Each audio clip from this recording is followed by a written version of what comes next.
भक्ति हेतु यदि कुछ अनिवार्य है तो केवल भक्ति ही।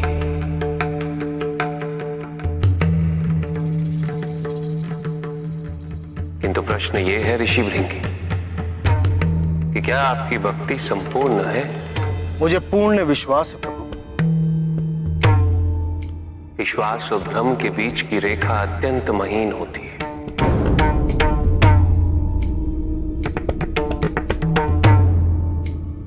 असंख्य व्यक्ति ये नहीं समझ पाते कि उनका विश्वास विश्वास है या भ्रम।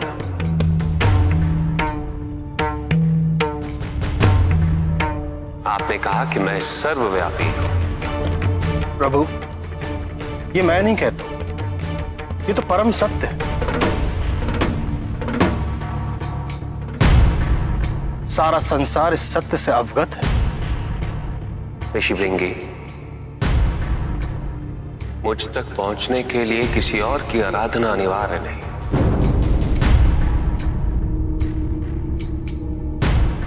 ये भी सत्य है ऋषि भृंगी। हाँ प्रभु, मैं नंदी को यही समझा रहा था। किंतु सर्वव्यापी का अर्थ क्या होता है ऋषि भृंगी? प्रभु, जो संसार के कण कण में व्याप्त हो वही सर्वव्यापी है। कहीं भी देखूं तो आप ही हैं वहां। यही मेरी भक्ति है।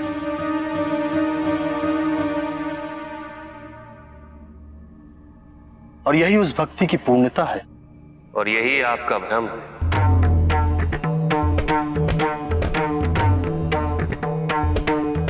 यदि आप मुझे सर्वव्यापी मानते तो नारायण में भी आप मुझे ही देखते। ब्रह्मदेव में मुझे पाते, देवी सरस्वती, देवी लक्ष्मी और देवी पार्वती को नमन करते हो। आपको मुझे नमन करने की अनुभूति होती।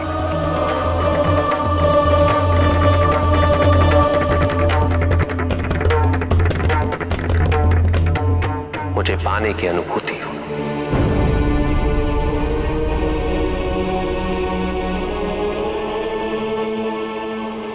किंतु ऐसा नहीं हुआ ऋषि भृंगी। और इससे यह स्पष्ट होता है कि आपकी भक्ति संपूर्ण नहीं।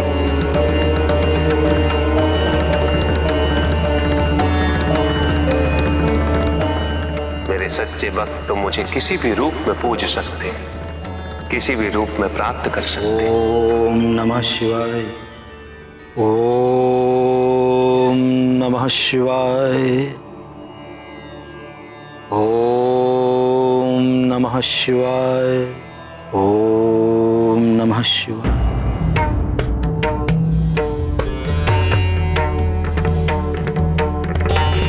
ओम नमः शिवाय। ओम नमः शिवाय।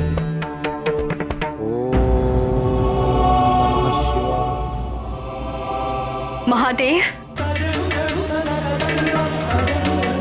मेरे पति मुनि विश्वालर को दर्शन दे दीजिए महादेव। ये सारे फूल मेरे हैं।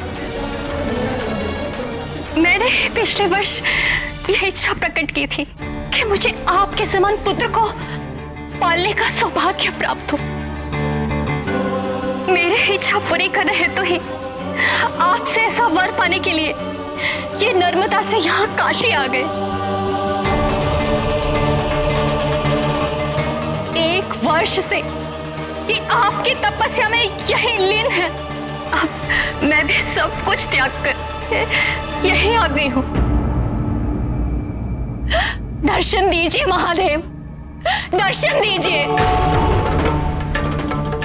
अपने भक्तों की इतनी परीक्षा मत लीजिए महादेव, हमें दर्शन दीजिए। प्रभु दर्शन दीजिए हमें। महादेव दर्शन दीजिए, हमें दर्शन दे दीजिए प्रभु, दर्शन। प्रभु, आज एक लंबे अंतराल के पश्चात आप दोनों के एक साथ दर्शन हो रहे हैं। यदि आप दोनों की अनुमति हो तो क्या मैं आपकी एक परिक्रमा कर सकता हूं?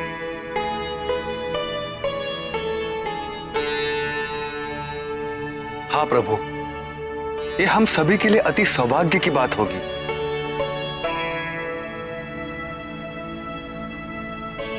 अवश्य।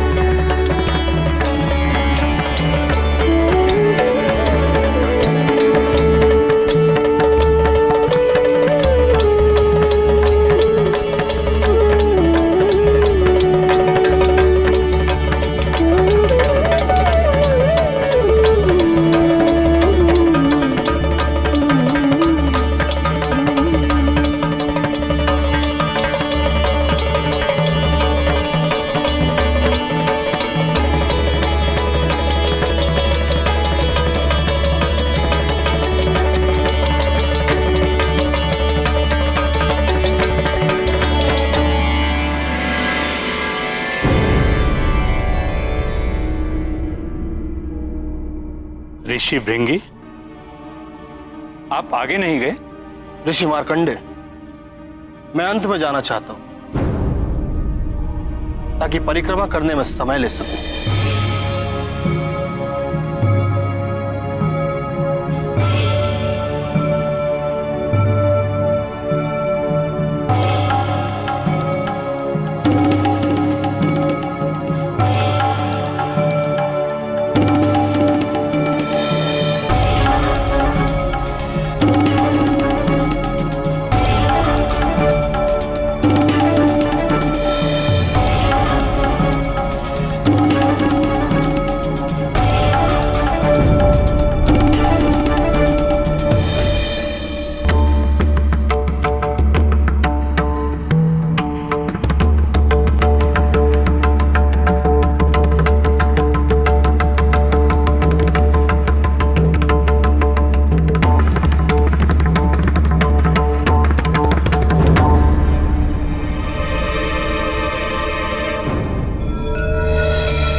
प्रभु के इतने समझाने के पश्चात भी ऋषि भृंगी दोनों में भेद कर रहे हैं। ये ऋषि भृंगी का हट है और कुछ नहीं। प्रभु, एक बार परिक्रमा करके तृप्ति नहीं, कृपया एक बार और परिक्रमा करने की अनुमति दीजिए।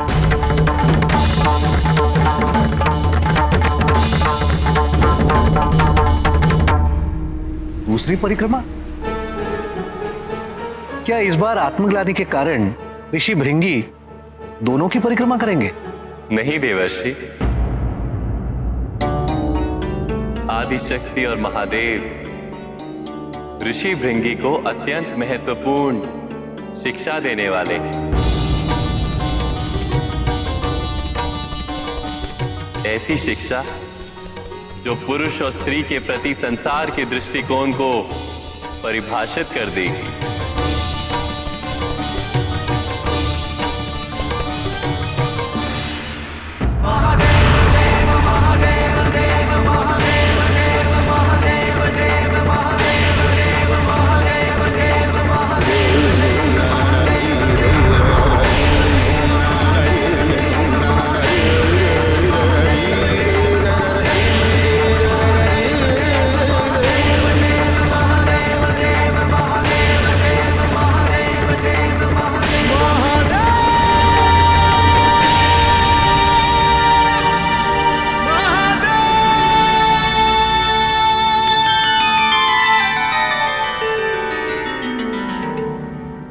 अद्भुत, अति सुंदर अर्धनारीश्वर रूप।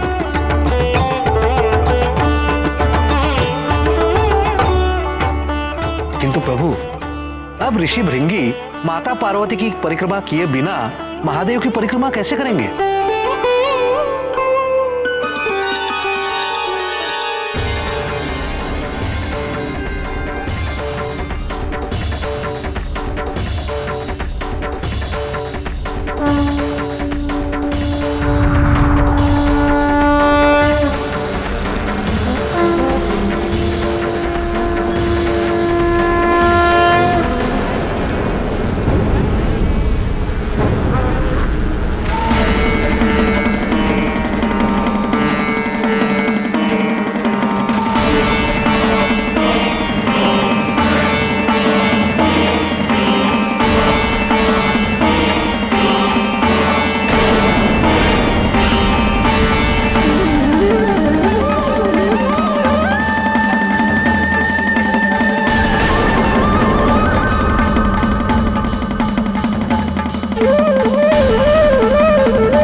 आपने पुनः केवल पुरुष की परिक्रमा की। तात्पर्य ये हुआ कि आपको प्रकृति की परिक्रमा मान्य नहीं है।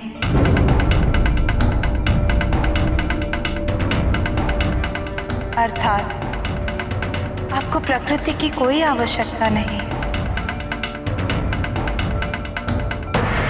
आप केवल पुरुष तत्व से ही संतुष्ट हैं।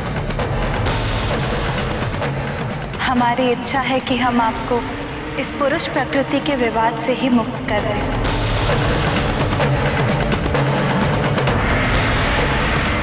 हम आपको एक वरदान देना चाहते हैं।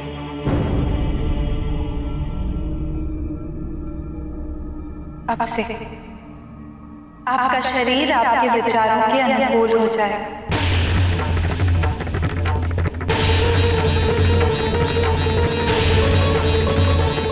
जिस प्रकार आपको पुरुष तत्व स्वीकार है और स्त्री तत्व नहीं, उसी प्रकार आपका शरीर भी स्त्री तत्व से मुक्त हो जाएगा।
आदिशक्ति के आशीर्वाद से प्रकृति के तत्वों ने भृंगी के शरीर को त्याग दिया है, इसलिए कुछ भी शेष नहीं रहा।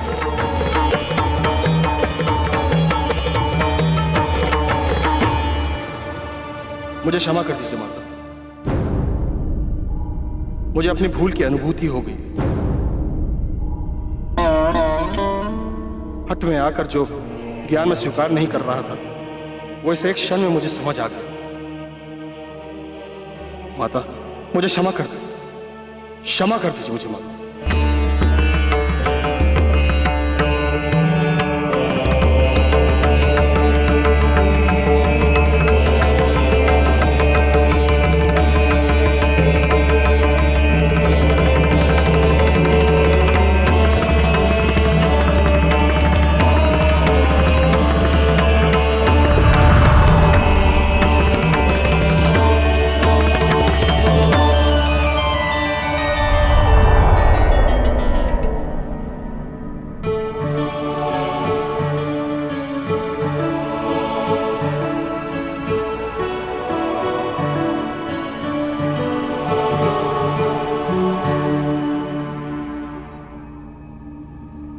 मुझे क्षमा कर दी माते, मुझसे भूल हो गई।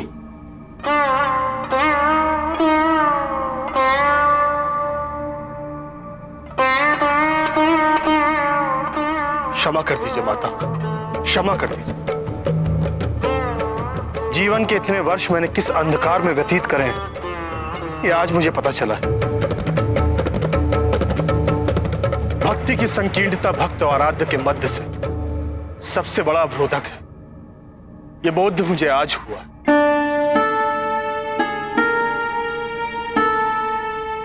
क्षमा कर दीजिए माता, क्षमा कर दीजिए। ऋषि भृंगी, पुरुष और प्रकृति एक है,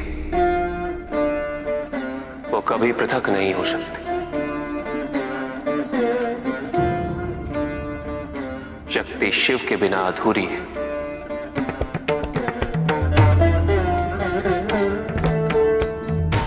और शिव तो शक्ति के बिना शव के समान है।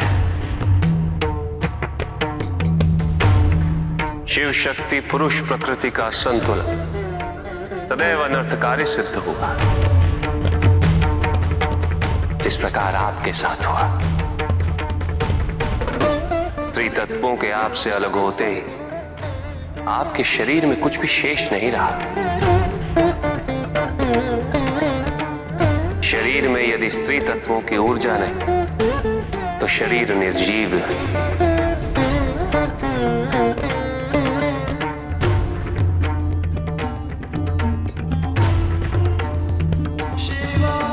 शक्ति और शिव के संपूर्ण रहस्यों को समझ लेना भक्ति, ज्ञान और तपस्या की पराकाष्ठा है।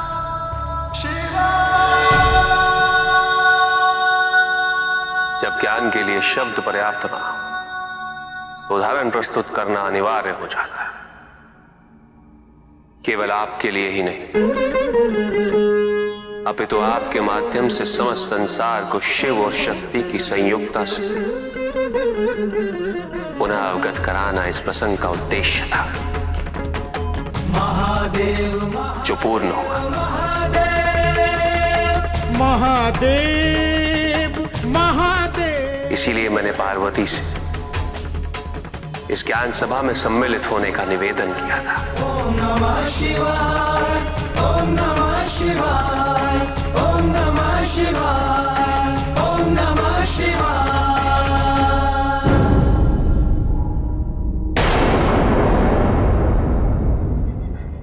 प्रणाम।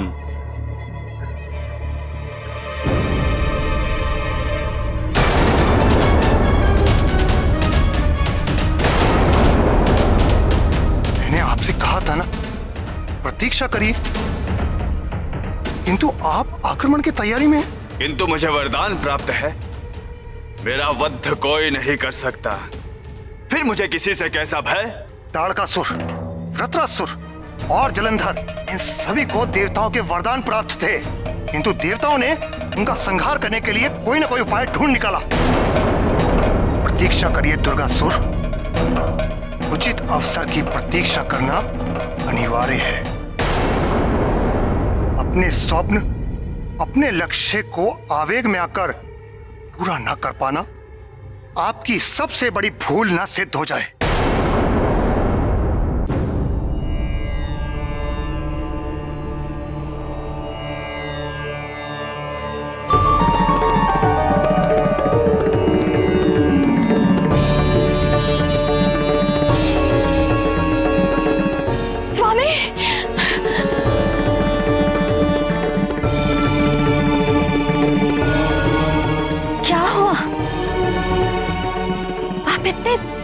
व्यथित क्यों है? शुचि स्मृति, महादेव के आशीर्वाद हेतु मेरा यह प्रयास विफल रहा है। मेरी तपस्या व्यर्थ हो गई शुचि स्मृति, व्यर्थ हो गई मेरी तपस्या।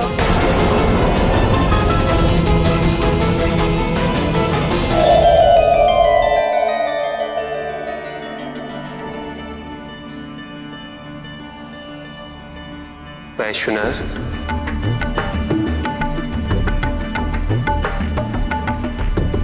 शिवा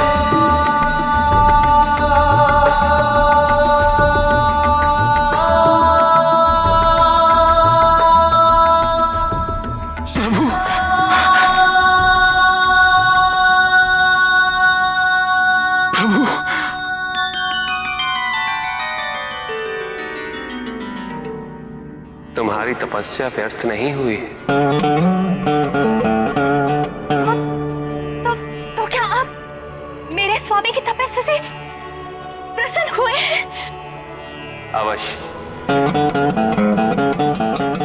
कहो विश्वनाथ, क्या वरदान चाहिए था?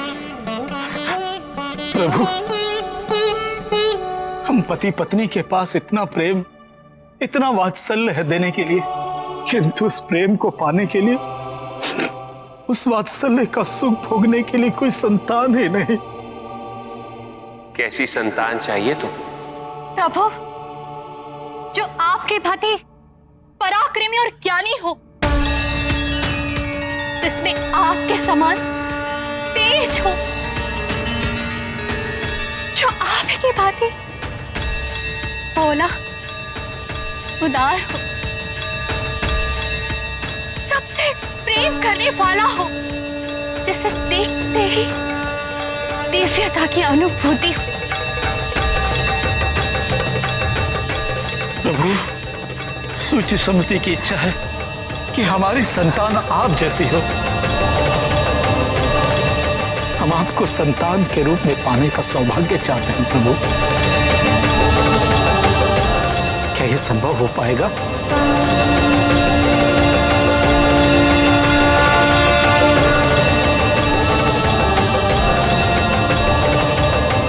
प्रभु, क्या माता पिता के रूप में हम आपको प्रेम करके अपना जीवन सार्थक कर पाएंगे?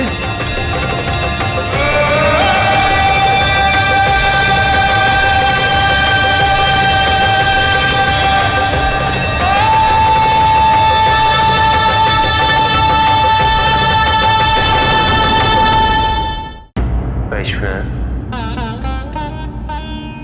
तुम्हारी इच्छा है कि तुम्हें मुझ जैसा पुत्र प्राप्त हो और तुम दोनों को उसका पालन पोषण करने का सुख प्राप्त हो। तुम्हें इस सुख की अनुभूति अवश्य हो।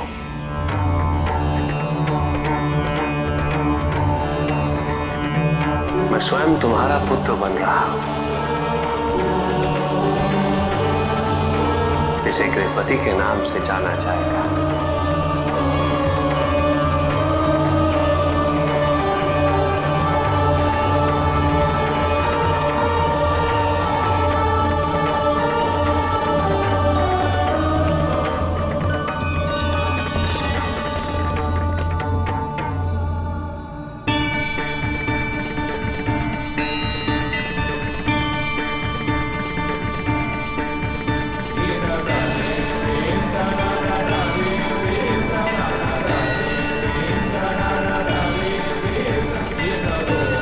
प्रणाम पिताजी। प्रणाम माताजी।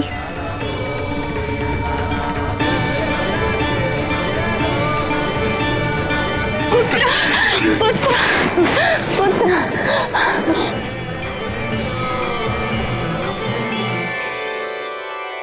अभी कुछ समय पूर्व अपने भक्त ऋषि भृंगी को ज्ञान दे रहे थे और अभी अपने दूसरे भक्त के पास उनके पुत्र का रूप धारण करके उन्हें संतान का सुख प्रदान करने हेतु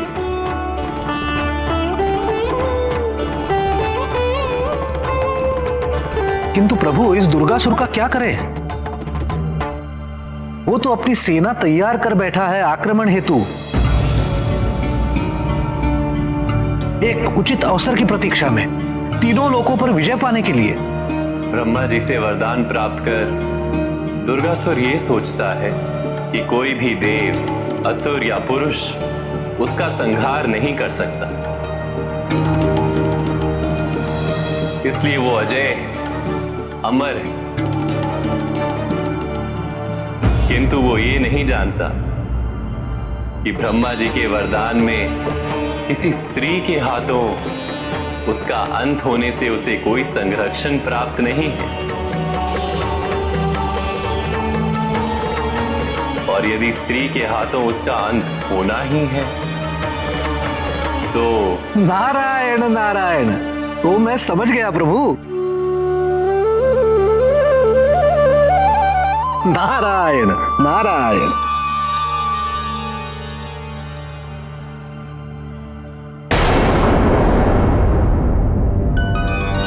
नारायण नारायण। देवर्षि, आप यहाँ क्यों आए हैं? व्याकुलता दूर करने। व्याकुलता? किसकी? अपनी और किसकी? पहले सोचा कि तुम्हें यह बात ना बताऊं, किंतु जो मुझे ज्ञात हो वो किसी से ना कहूं तो मैं बड़ा व्याकुल हो जाता हूं।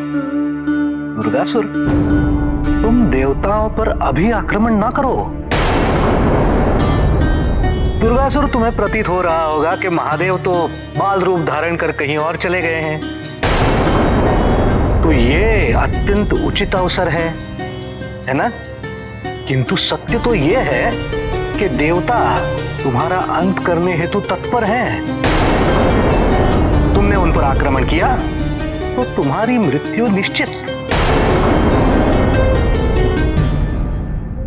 प्रतीत होता है इसे मेरे वरदान के बारे में कोई जानकारी नहीं है। अब नहीं नहीं देवर्षि, नहीं, मुझे मृत्यु से बड़ा भय लगता है। नहीं, मैं देवताओं पर आक्रमण नहीं करूंगा। आपने अच्छा किया जो आपने मुझे सचेत कर दिया। आप देवताओं को सूचित कर दीजिए कि मैं उन पर आक्रमण नहीं करूंगा। नारायण नारायण।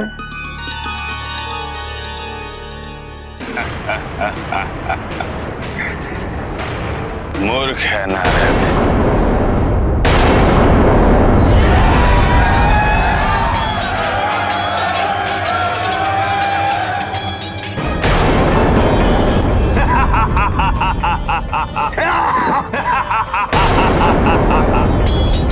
असुरराज, सूर्यदेव ने समर्पण कर दिया है।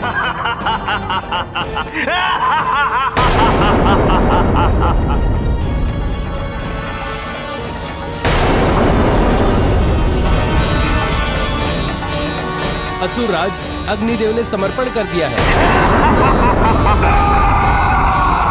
देवराज नहुष युद्ध क्षेत्र से पलायन कर गए हैं। दुर्गासुर के सामने कोई नहीं रुकेगा, कोई नहीं रुकेगा। त्रिलोकाधिपति दुर्गासुर की जय! त्रिलोकाधिपति दुर्गासुर की जय! त्रिलोकाधिपति दुर्गासुर की जय!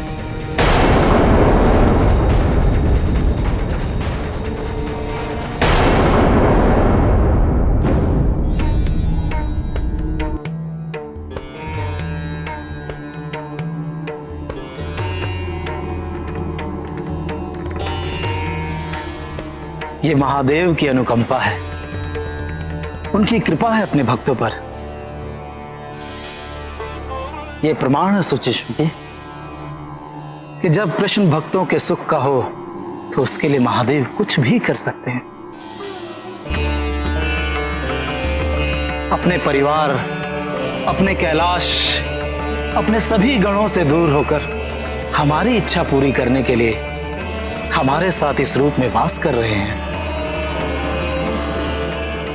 और अब हम अच्छे से अच्छे गुरुकुल में भेजेंगे। नहीं श्रुति स्मृति, नहीं, हमें केवल ये आशीर्वाद प्राप्त है कि हम महादेव को संतान के प्राप्त करने की अनुभूति प्राप्त करें। इसके अतिरिक्त हमें और कोई अपेक्षा नहीं रखनी चाहिए, क्योंकि जो कुछ भी हुआ है वो प्रभु की इच्छा से हुआ है, और आगे भी जो कुछ होगा उन्हीं की इच्छा पूर्ण होगा।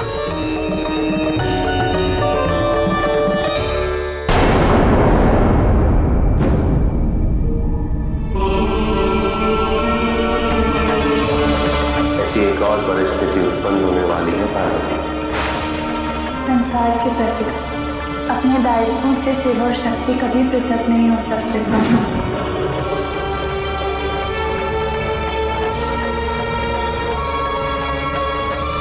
हम जानते हैं स्वामी, वो समय आ गया है जब हमें आपके बिना इस संसार के उद्धार हेतु तत्पर रहना होगा। हम तैयार हैं स्वामी। माता, ब्रह्मदेव के वरदान से सशक्त निर्भीक दुर्गासुर अजय हो गया है। उसने देवताओं को पराजित कर तीनों लोकों पर विजय प्राप्त कर ली है। हमें उसे रोकना होगा। किंतु माता, महादेव तो काशी में है। अब तीनों लोगों की रक्षा आपके अतिरिक्त कोई नहीं कर सकता माता। यही प्रार्थना लेकर हम आपके सामने उपस्थित हुए हैं माता। माता, हमारी रक्षा कीजिए माता। हमारी रक्षा कीजिए माता। रक्षा कीजिए माता। हमारी रक्षा कीजिए। अवश्य।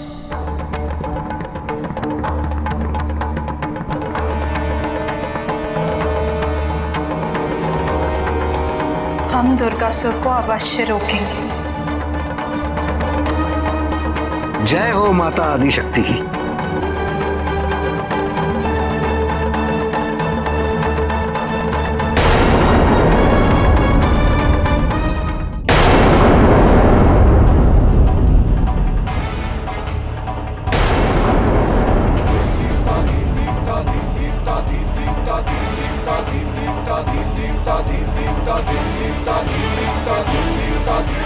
आप सुरक्षित लौट आए, वो भी इतने शीघ्र। हमें इस बात की अत्यंत प्रसन्नता है भ्राता। सुरक्षित? क्या केवल शारीरिक सुरक्षा महत्व रखती है तुम्हारे लिए? इसके आत्मसम्मान, इसके विश्वास को क्षति पहुंची है, उसका क्या? जो इसकी प्रतिष्ठा को क्षति पहुंची है, उसका क्या? नाना श्री, भ्राता रावण को जो पीड़ा हो रही है उसकी हम कल्पना भी नहीं कर सकते। किंतु सत्य यही है कि भ्राता को महादेव के परम भक्त होने का आशीर्वाद अभी भी प्राप्त है। सबसे महान भक्त।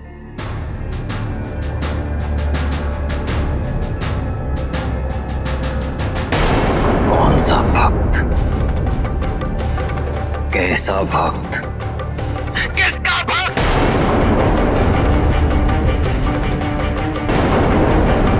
ऐसे होते हैं आराध्य देव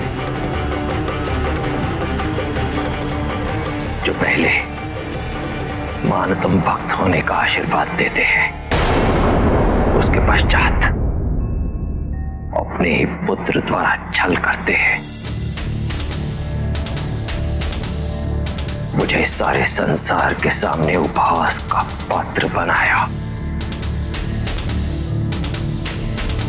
मूर्ख है जो इतना समय महादेव की भक्ति में व्यर्थ किया। अब तक महादेव की भक्ति ही मेरे जीवन का प्रतीक थी, परंतु अब मेरा अस्तित्व, मेरा जीवन उद्देश्य, मेरे जीवन मूल्य, इन सब का पुनः आकलन करना होगा।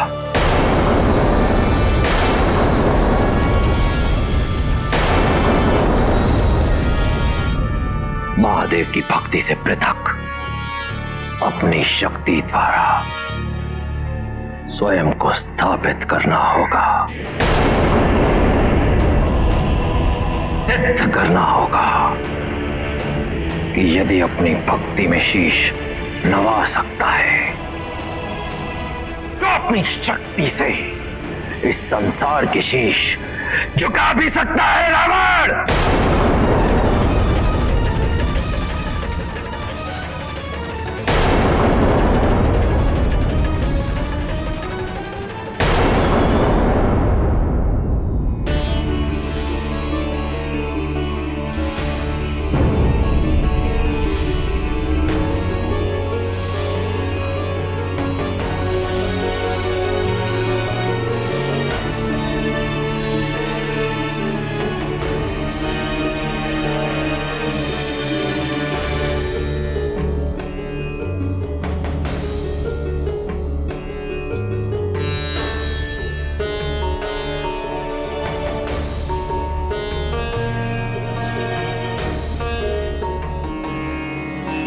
प्रणाम देवी।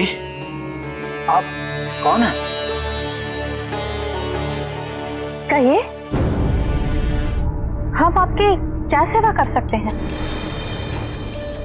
हम बहुत दूर से यात्रा करके काशी आए हैं।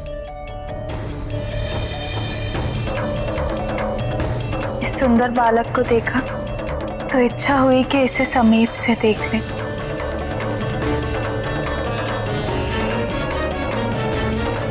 अवश्य, ये हमारा पुत्र है,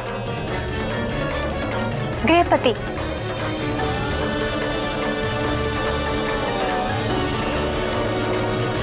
यदि आप दोनों को कोई आपत्ति ना हो तो क्या हम इससे बात कर सकते हैं? अवश्य। मैं आपके लिए जल लेकर आती हूँ।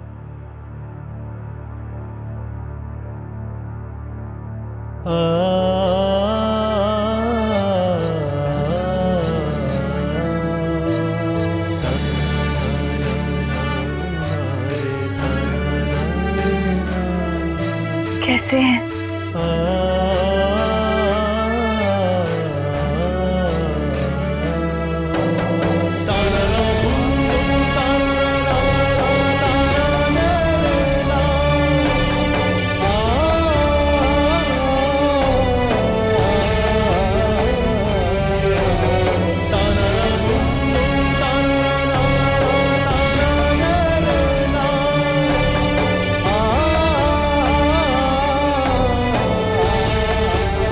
जो कार्य हम करने वाले हैं, उससे पहले एक बार आपसे मिलने की इच्छा हुई और सोचा आपकी भी इच्छा पूछ लें। क्या आप साथ चलेंगे या हमें अकेले ही संहार करना होगा? मैंने कहा था ना पार्वती, ये समय आएगा जब तुम्हें अकेले ही ये दायित्व निभाना पड़ेगा।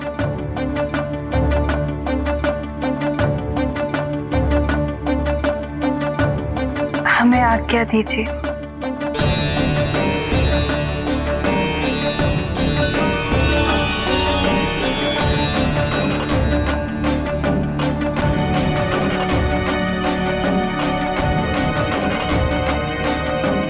कल्याण हो पार्वती।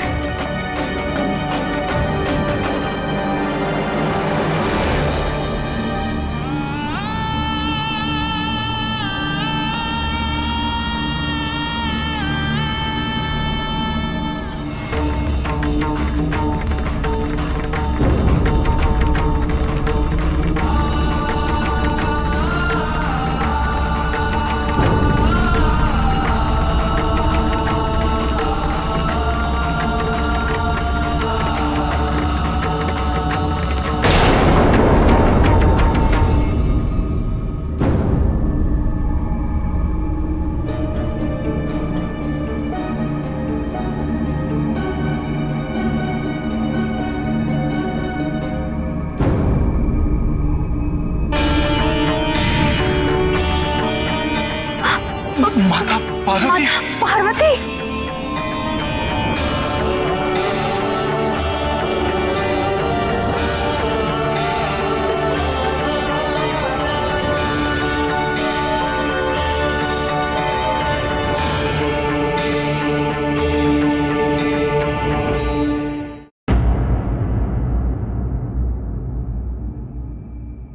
भैया, आपने माँ को कहीं देखा है? माँ को? पता नहीं गणेश, मैंने भी उन्हें कहीं नहीं देखा। नंदी, माता को मैंने अंतिम बार तब देखा जब समस्त देवतागण दुर्गासुर से पराजित होकर माता से रक्षा हेतु निवेदन करने आए थे। उसके उपरांत मैंने भी नहीं देखा उन्हें।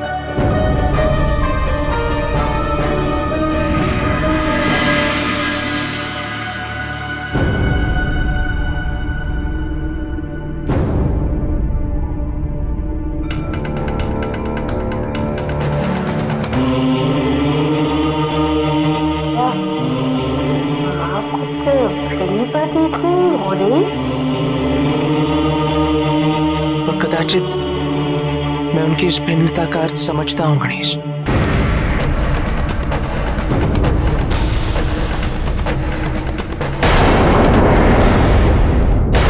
त्रिलोकाधिपति दुर्गासुर की, त्रिलोकाधिपति दुर्गासुर की, त्रिलोकाधिपति दुर्गासुर की। तुम सबकी जय जयकार का मेरे लिए कोई महत्व नहीं। तुम सब तो मेरी पहले भी जय जयकार करते आए हो। सफलता तब है जब सब मेरी ही नहीं तुम सबकी जय जयकार करेंगे। मैं जानता हूं कि तुम सबको जालंधर के नेतृत्व में अपना वर्चस्व स्थापित करने का अवसर मिला था।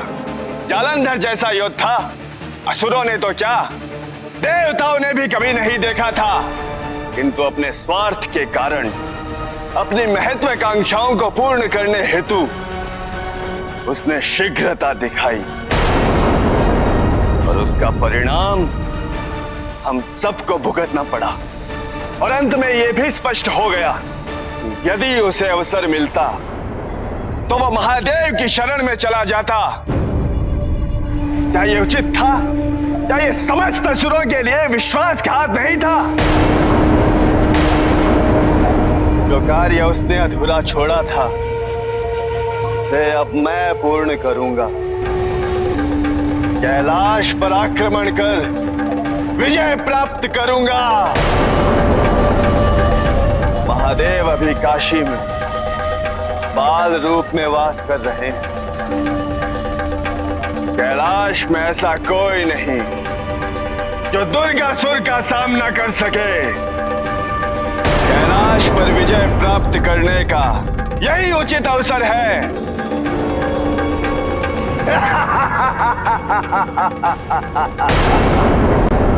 दुर्गासुर कैलाश पर आक्रमण करने वाला है।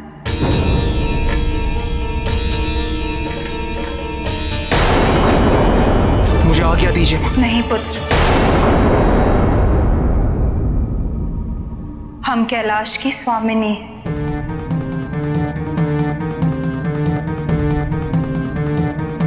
और यदि कोई भी कैलाश को क्षति पहुंचाने की मंशा रखता है तो उसका विनाश हम अवश्य करेंगे। और ऐसी मंशा लेकर दुर्गासुर कैलाश में प्रवेश तो क्या, अपने दुर्ग से भी निकल पाना उसके लिए असंभव होगा। क्या दुर्गासुर का अंत करने हेतु पिताजी यहाँ लौटेंगे?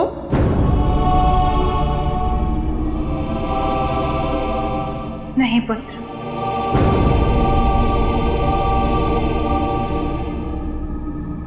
केवल हम ही उसका अंत कर सकते हैं।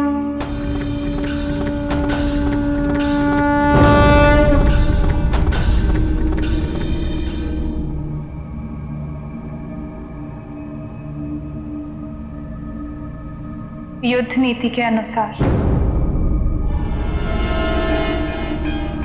हम दुर्गासुर के पास एक शांति दूत अवश्य भेजेंगे।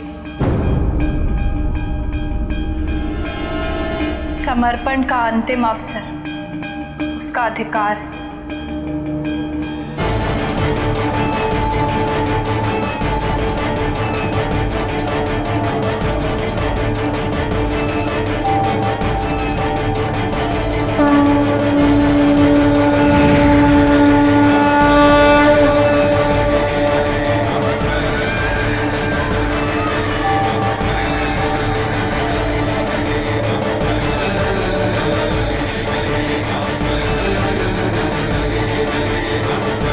आदेश माता।